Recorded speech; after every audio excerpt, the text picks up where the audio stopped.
Assalamualaikum warahmatullahi wabarakatuh. Kembali lagi di Meja Dosen. Salam Meja Dosen. Baik, Sobat Dosen, pada kesempatan kali ini saya akan melanjutkan materi tentang manajemen proyek. Pada pembahasan kali ini kita akan membahas terkait dengan perencanaan proyek. Jadi kegiatan pertama yang harus kita lakukan pada fase praproduksi adalah melakukan perencanaan dengan baik. Karena dengan perencanaan yang baik kita bisa mempertimbangkan berapa banyak waktu yang kita butuhkan untuk menyelesaikan proyek, berapa banyak tim yang kita butuhkan untuk menyelesaikannya, berapa banyak biaya, dan perkiraan-perkiraan lainnya. Bahkan sampai di definition of done-nya dan juga untuk resiko-resiko kesalahannya. Oke rekan-rekan, terkait dengan perencanaan proyek, kita memiliki 5 fase atau 5 komponen yang harus kita perhitungkan atau kita pelajari. Yaitu yang pertama adalah mendefinisikan tujuan dari proyek. Antara product vision dan product goal serta juga definition of done ini harus memiliki keterikatan yang kuat. Oleh karena itu, pendefinisian untuk tujuan proyek ini harus memang benar-benar sudah clear dan memiliki fakta yang jelas. Kemudian untuk yang selanjutnya adalah menentukan sasaran dari proyek. Sasaran proyek ini nanti memiliki beberapa komponen yang ada dalam proyek untuk pengembangannya, kemudian menentukan ruang lingkup dan pengecualian. Di ruang lingkup ini kita akan memberikan boundaries pada proyek yang akan dikerjakan. Tentu setiap proyek itu pasti akan memiliki batasan-batasannya. Nah, ruang lingkup ini yang harus disepakati antara product owner dan tim developer. Kemudian selanjutnya adalah mendefinisikan hasil proyek.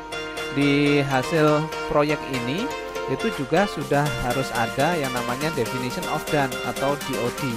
Di definition of done ini kita bisa menentukan bahwa apakah proyek tersebut itu berhasil, apakah proyek tersebut sesuai dengan tujuan awal atau product goal-nya, atau proyek ini belum memenuhi definition of done sehingga proyek dinyatakan masih belum selesai 100%. Kemudian yang terakhir adalah mengevaluasi batasan-batasan proyek. Apakah memang yang sudah disepakati di awal itu sudah selesai semua atau belum.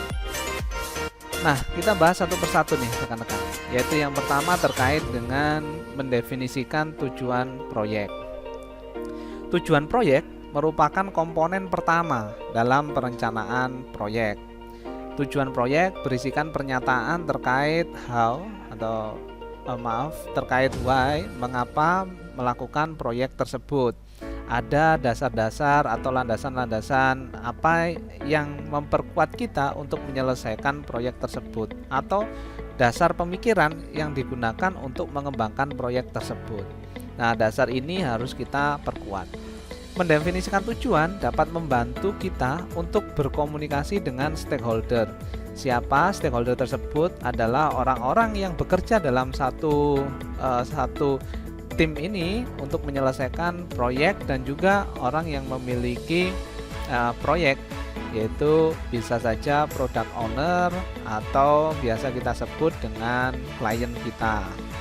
Kemudian tujuan kegiatan dinyatakan dalam kata kerja nih, yang dimulai dengan kata kerja seperti menyediakan, membangun, menyiapkan, menampilkan, dan lain sebagainya.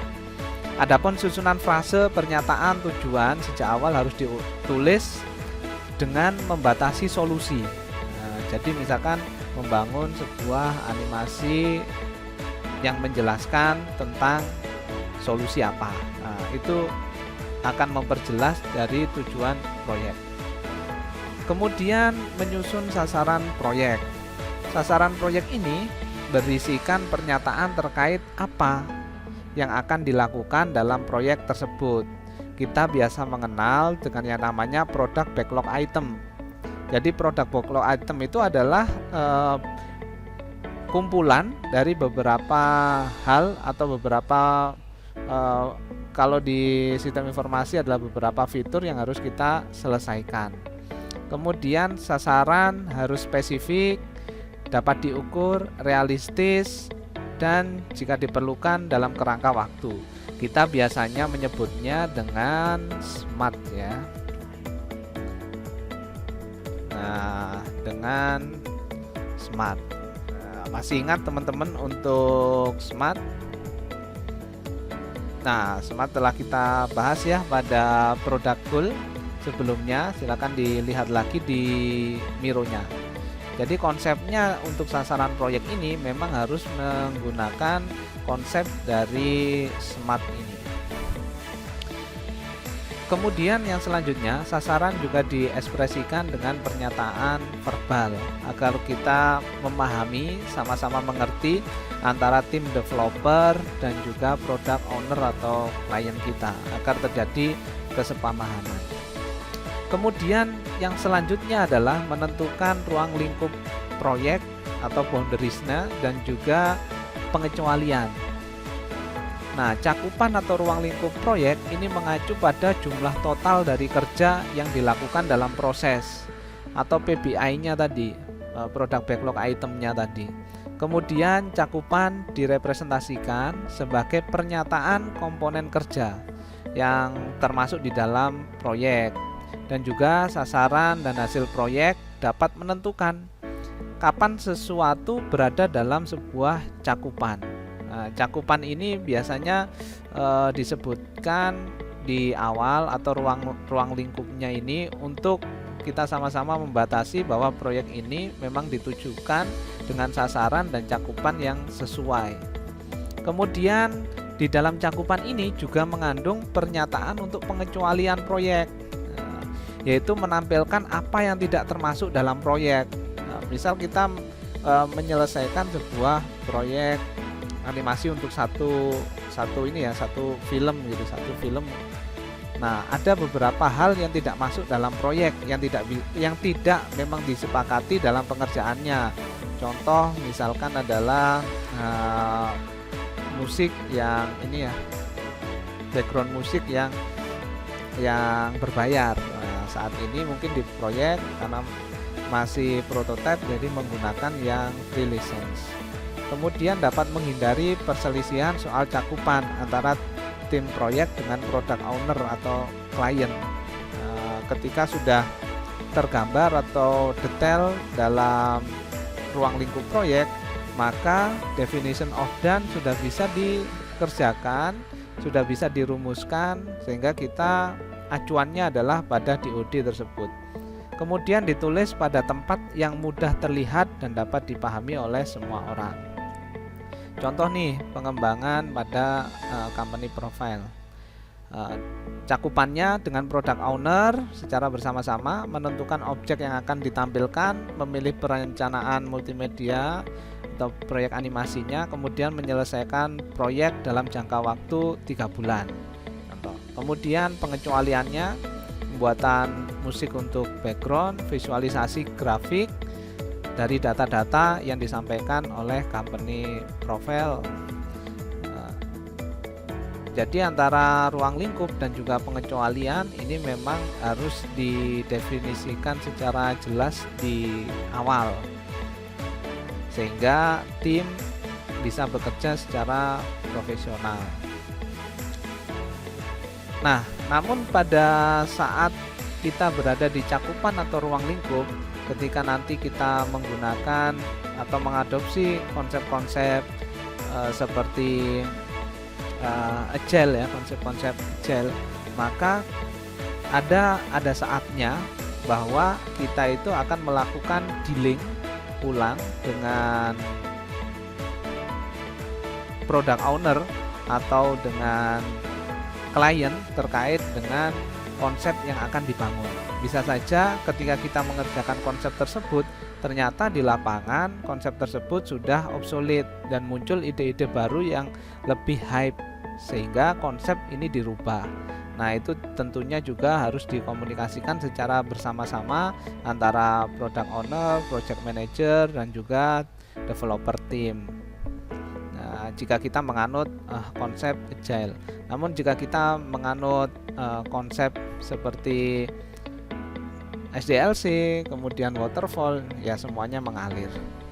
Kemudian mendefinisikan hasil proyek ini juga sangat penting sekali, sehingga kita bisa menentukan apakah proyek yang sedang dikerjakan ini sudah finish atau masih ada yang perlu kita running, atau ada yang masih perlu kita selesaikan lagi.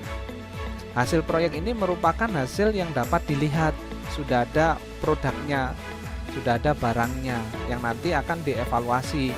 Biasanya dalam satu tim yang besar itu ada tim yang berfungsi untuk quality assurance. Nah, di quality assurance nanti sudah sesuai dengan yang diharapkan, atau biasanya kita membuat yang namanya DOD ya, definition of done. Ketika definition of done itu sudah tercentang semuanya, maka sudah selesailah proyek tersebut.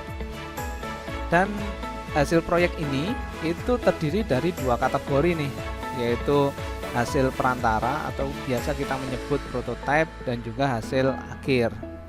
Prototype merupakan hasil yang diproduksi untuk digunakan dalam bagian proyek selanjutnya, sedangkan hasil akhir hasil yang diserahkan kepada klien pada akhir proyek ya.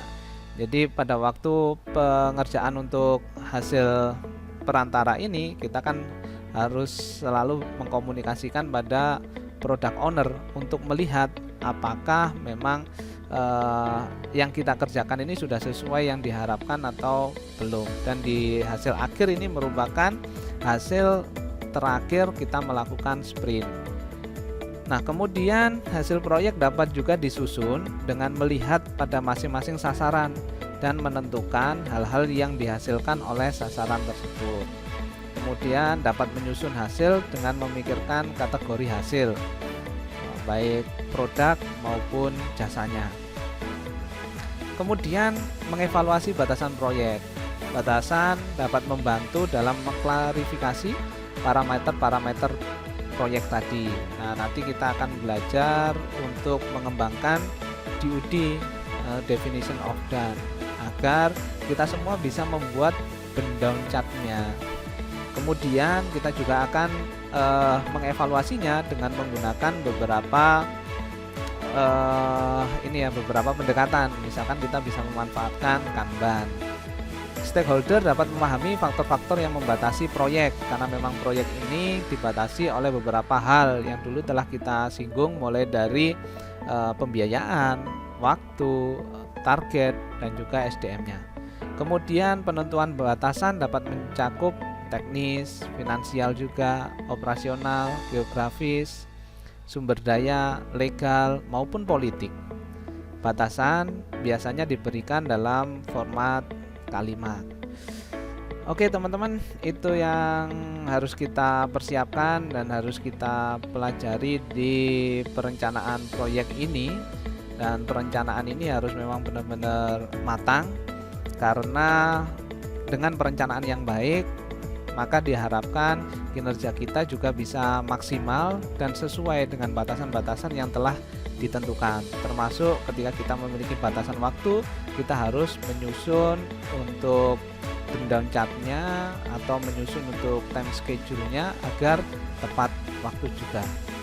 Itu saja yang dapat saya sampaikan terkait dengan perencanaan proyek. Kita akan lanjutkan dengan beberapa metode yang bisa digunakan untuk pengembangan sebuah atau penyelesaian sebuah proyek. Sampai ketemu di video berikutnya. Salam meja dosen, see the future, be the future. Assalamualaikum warahmatullahi wabarakatuh.